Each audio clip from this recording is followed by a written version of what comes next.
Si nous lisons bien dans Apocalypse 21 au verset 10, il est écrit « Et il me transporta en esprit sur une grande haute montagne, et il me montra la ville sainte, Jérusalem, qui descendit du ciel auprès de Dieu. » Bien-aimé, pourquoi ici il est utilisé le verbe « descendre du ciel auprès de Dieu » ? Voilà où beaucoup de personnes se trompent en lisant la Bible. Descendre auprès de Dieu, cela signifie que sa bénédiction viendra d'en haut. Dans Luc 17 au verset 20 à 21, il est écrit « Les pharisiens demandèrent à Jésus quand viendra le royaume de Dieu. Il leur répondit « Le royaume de Dieu ne vient pas de manière à frapper les regards. On ne dira point « Il est ici » ou « Il est là », car le royaume de Dieu est au milieu de vous. Bien-aimés, Dieu nous dit que ce royaume-là est déjà au milieu de nous. Voilà pourquoi il est écrit dans le livre de Révélation 11 au verset 2.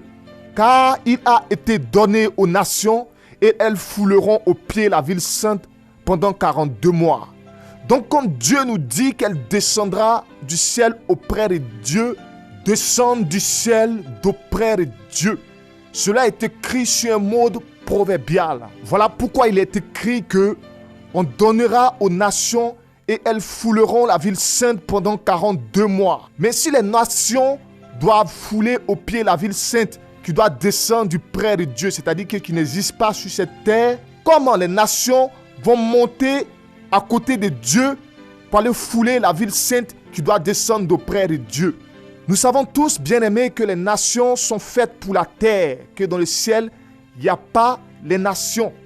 Voilà pourquoi la Bible nous dit dans Luc 17 au verset 20 à 21 que le royaume des cieux est déjà parmi nous, il est au milieu de nous.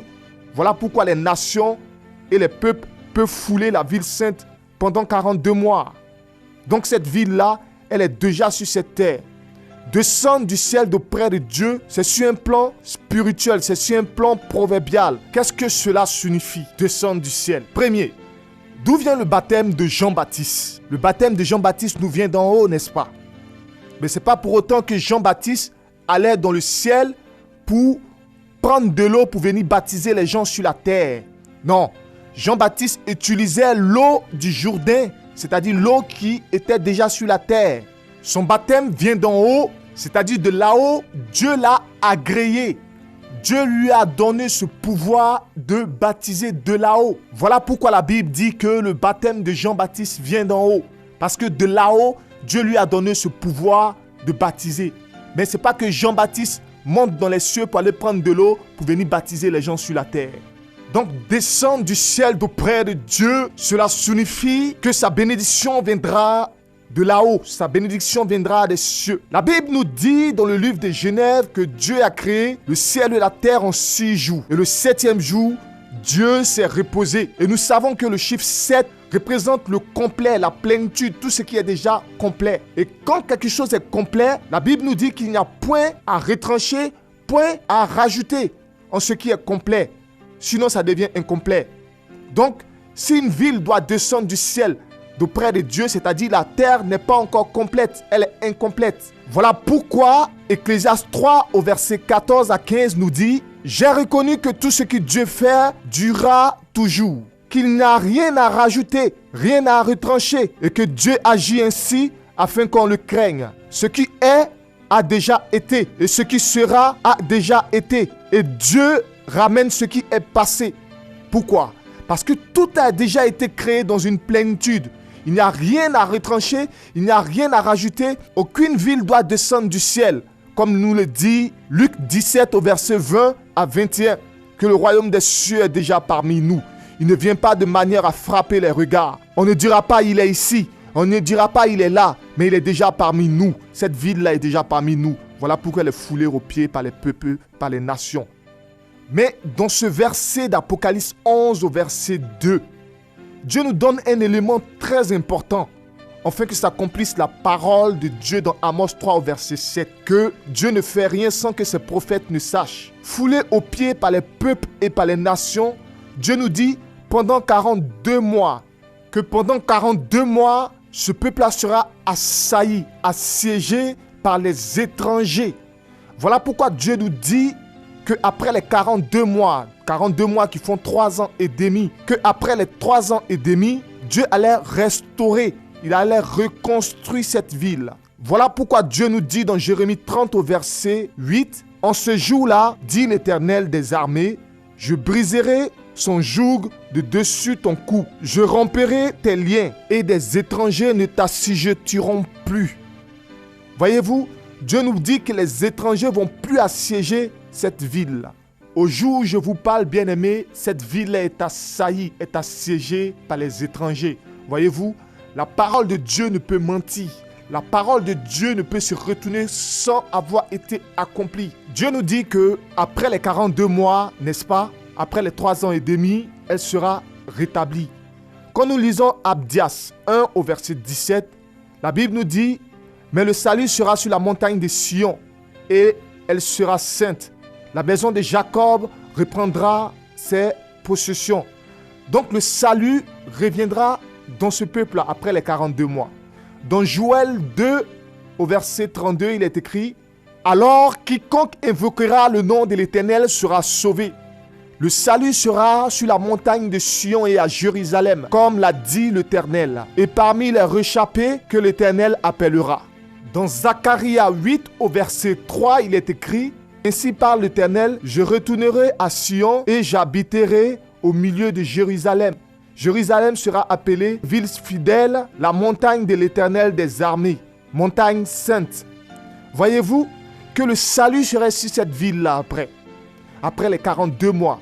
Il y aura la joie, il y aura la bonté, il y aura toutes sortes de cris de joie dans cette ville-là. Donc c'est la ville de l'espérance, c'est la ville du salut, c'est la ville de joie, la ville de l'espérance. Voilà pourquoi quand nous lisons même l'hymne national de ce pays, que beaucoup chantent, beaucoup connaissent, mais ne tirent pas les références dans l'hymne national de ce pays. Qu'est-ce qu'il est écrit dans l'hymne national de ce pays? Il est écrit « Salut aux terres d'espérance ». Ce pays qui a la forme carrée, de 600 km de chaque côté. Il est écrit « Salut aux terres d'espérance ». Parce que cette terre-là, c'est la terre d'espérance. Où sera le salut? D'où viendra le salut? Le salut vient de cette montagne-là. Voilà pourquoi dans l'hymne national, il est écrit « Salut aux terres d'espérance ».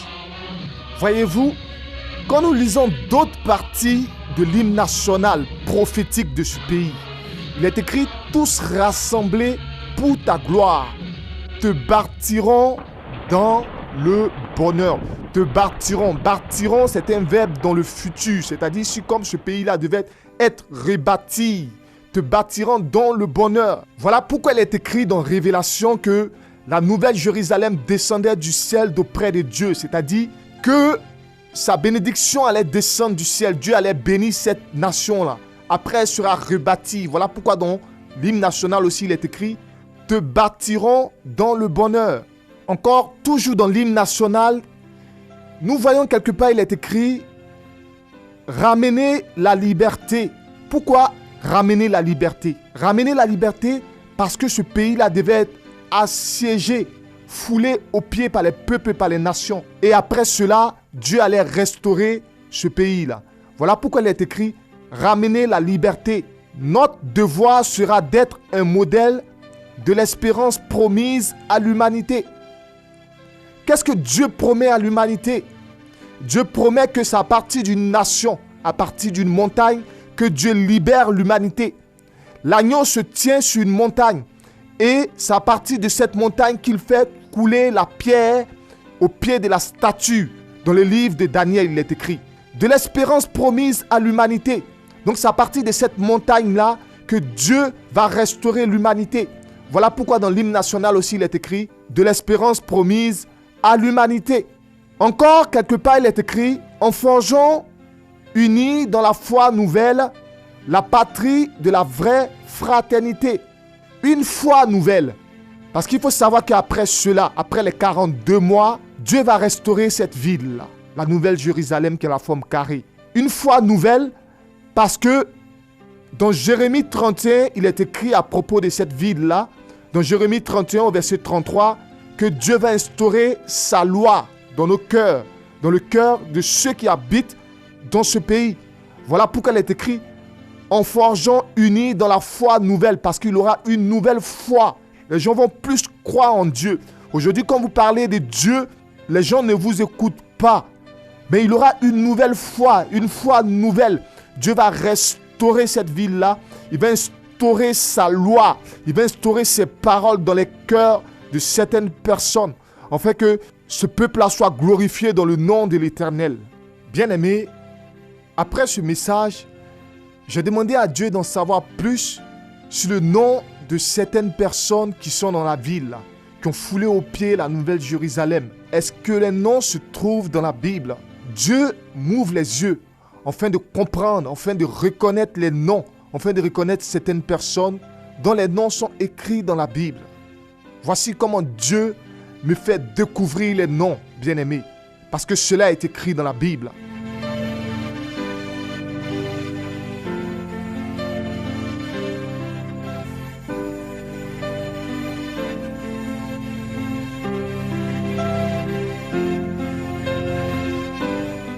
Que le nom de Dieu soit glorifié au nom de Jésus. Amen.